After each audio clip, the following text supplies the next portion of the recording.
I'll be back. The Terminator. So, directed by James Cameron and starring Limmel Hamilton, Michael Biehn, and Arnold Schwarzenegger. Probably his best well known role, Arnold Schwarzenegger. It's probably given him the status he's got today.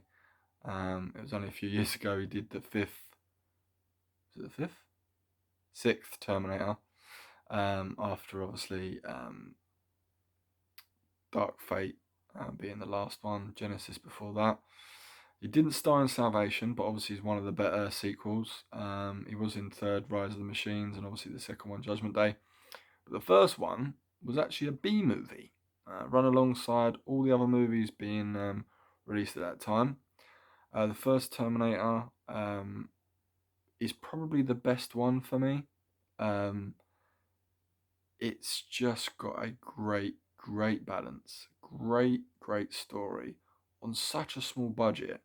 And what they managed to do with everything was insane. Stan Winston's special effects and makeup was extremely well done. Um, Obviously, you know him well enough for the likes of Jurassic Park, Aliens, Predator. He's done so much. If it's got a practical effect in it, it's probably done by Stan Winston Studios. I don't think there's been another studio like it to break barriers. I think the first time I saw Terminator was when I was a young lad, and it's really resonated with me because it's been the only Terminator of the franchise that's a horror film. It's quite weird that when you think about it. Um, and even though it's James Cameron's second feature film after Piranhas 2, I believe it was, it's probably one of his best. Now, obviously, don't get wrong, he's done things like Avatar and he's done Titanic. Set to do Avatar 2 later this year. But I don't think he's ever tackled a horror film since. Obviously, his partnership with Arnold Schwarzenegger has been very long over the last 40 years, and stayed true. They've become obviously close friends. He actually married Linda Hamilton after they starred. She starred in Terminator, and obviously he directed the first one and the second one, and they did have a relationship for a while before he married his producer and current wife.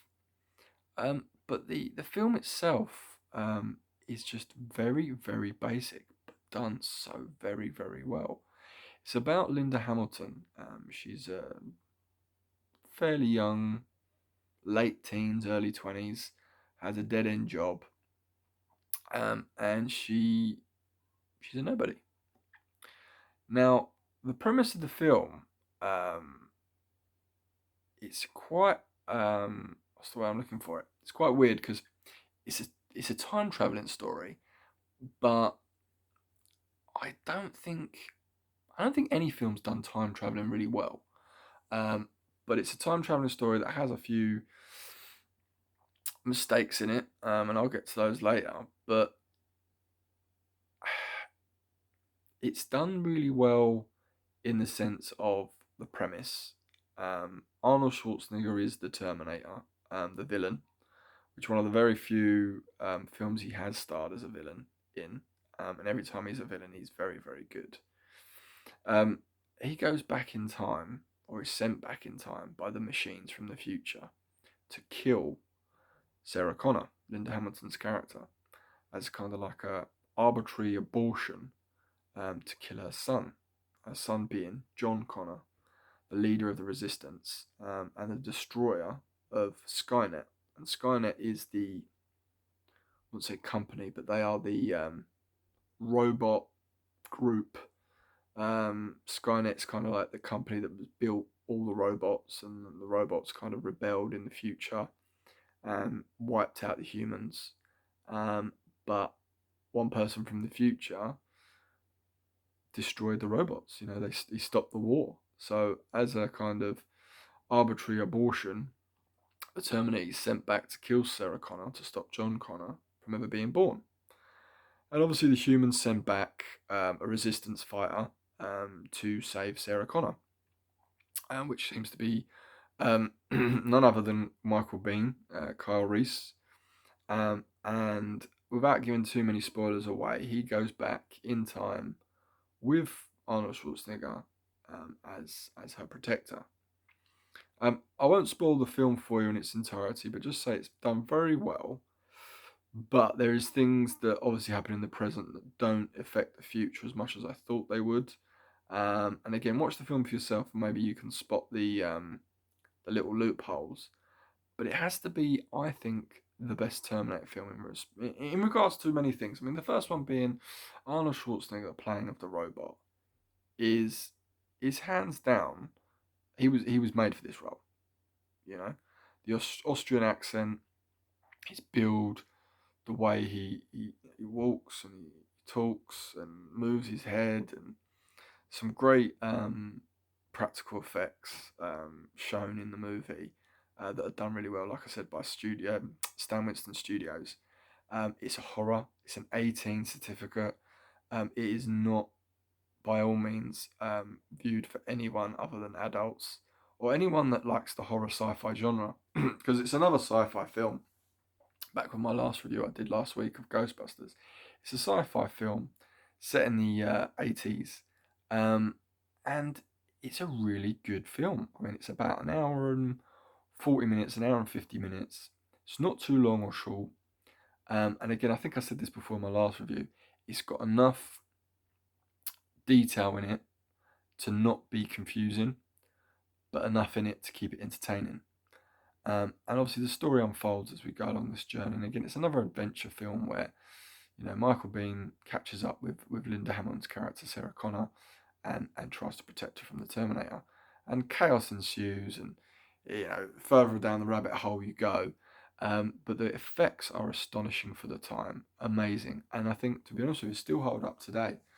With a lot of the practical effects you see in movies. I know a lot's done by CGI now, but the practical effects are one of a kind. Obviously, a little bit betterly updated in the Terminator 2 Judgment Day, but that's more of an action film, and I'll get to that in another review. But the first one's more of a horror film, and it's done so well. Acted really well, directed really well, music's done really well, and the brutality of it is just, it's very violent, very, very violent. Um, and I would say just go and watch it. I mean, like I said, I don't want to spoil the whole plot for you, but he's chasing them. The Terminator's chasing down Sarah Connor and Kyle Reese, and he's trying to kill him. He's trying to stop her from having her son John. And yeah, I don't think I can say more about it without giving too much away. So if you haven't seen it, go and see it. If you have seen it, you know what I'm talking about. Um, there's little nuances in regards to world building. James Cameron's really, really good at world building. Obviously, if you've watched Avatar, you know what I'm talking about. He knows his stuff when it comes to storytelling. Obviously, you look at that when you watch Titanic and Avatar, and obviously some of the other films he's made, like True Lies, and to name a few. But it's just really well done, really well directed, really well acted. The cast is superb, um, and you're really on this journey with her, because you're kind of thrown in this situation like she is, and she's being hunted down by this hunter killer, this machine from the future, and it's scary, it's adrenaline pumping. It's not gory to the extent you would have to turn away from the TV or the screen, but it's enough for you to be like, wow, this threat is real, it is scary, oh my god, I need to run. Some great adrenaline inducing scenes, great explanation of the time traveling, and it's just, like I said, really well done, and the world building is second to none. Now, with that said, it did spawn multiple sequels, as I said at the beginning, 4 or 5 other sequels, which, between you and me, aren't the best.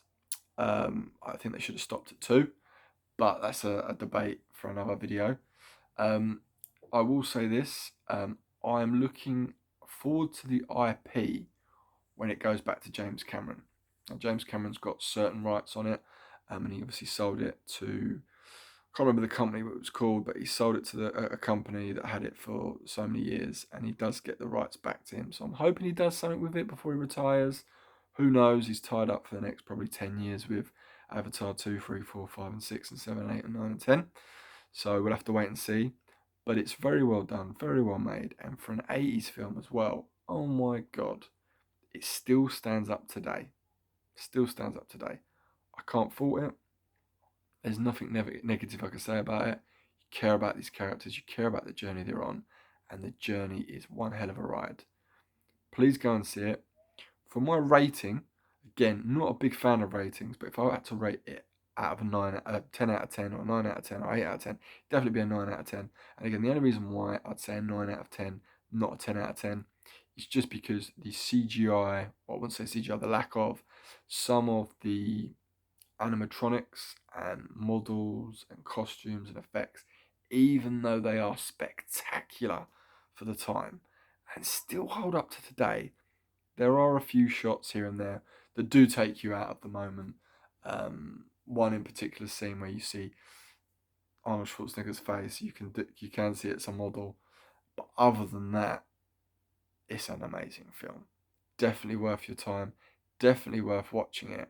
And again, let me know what you thought of it in the comments. What did you think of it? Well, please let me know. Was it a great film? Did you like it? What one did you prefer? Which was your favourite? And would you like me to do a review on the others preceding it? Thanks for your time, and as always, stay safe, have fun, and try not to game alone.